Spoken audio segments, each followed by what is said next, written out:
Hello, my name is Grace Kang-Ong from Petaling Selangor, Malaysia. This is my story. You shall not marry a Christian or a Muslim. If you do, you'll be cut off the family.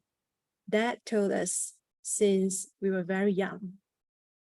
Dad had bad experiences with Christians, especially in the family.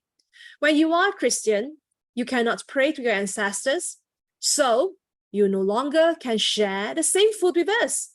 You are an outcast. As the elders in my family, my parents were especially careful not to let me join any Christian gatherings.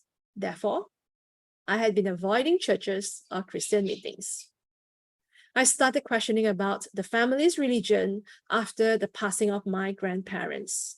Grandma left us first, and there were lots of confusion in the funeral rituals. Where did Grandma go? Was that giant black moth Grandma's soul?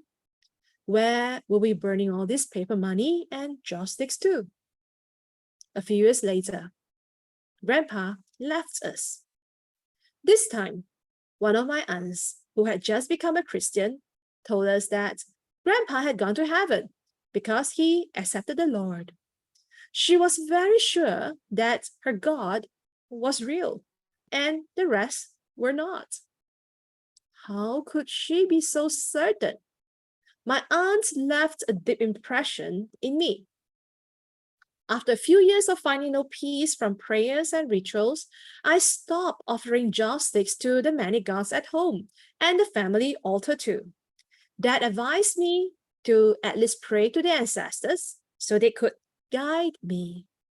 I politely refused, saying, if I were to pray, it must be to the real God, the one who created me.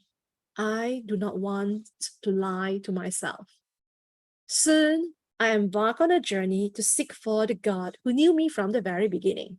This took place after a period of 7 long lost years, from Taoism to Buddhism, from believing in evolution and science to having no God.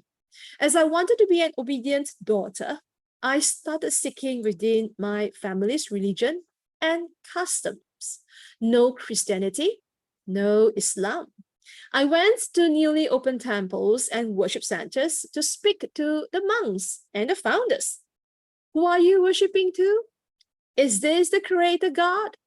No answers. I followed the ceremonial chantings and prayers, but found nothing. No peace, but a sense of fear. Then by a twist of fate, which I now know is the plan of God, I was introduced to a Christian businessman. He was offering some marketing and advertising consultancy to my company, and I happened to be the person in charge of the project. I knew that he loves Jesus Christ very much, for he never failed to introduce him to me in every conversation. When my boss used this man's idea without reimbursing him, I felt guilty and bad.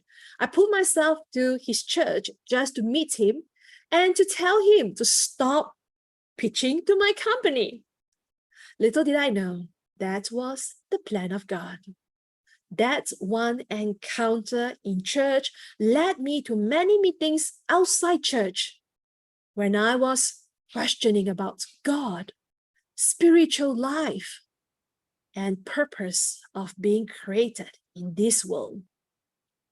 Each meeting was moving me nearer to my mission to find the true God. One day, I was challenged to talk to Jesus Christ, the Creator God. That night, after uttering a prayer from my heart to the Creator God, I waited.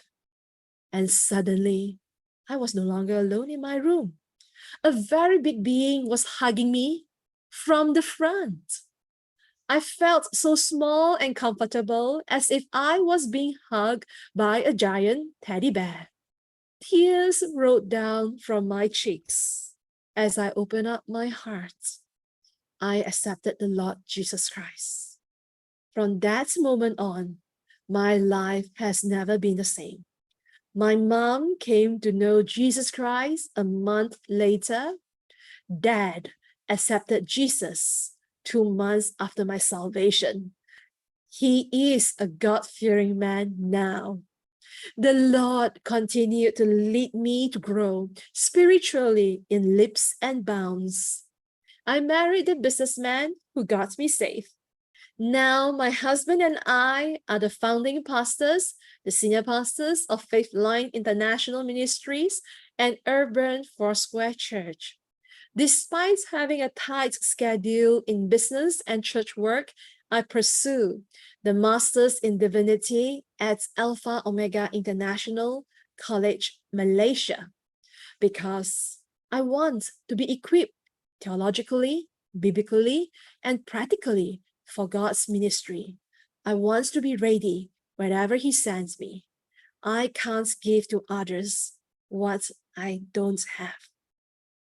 Thank you, Women Together, for giving me this scholarship. God bless.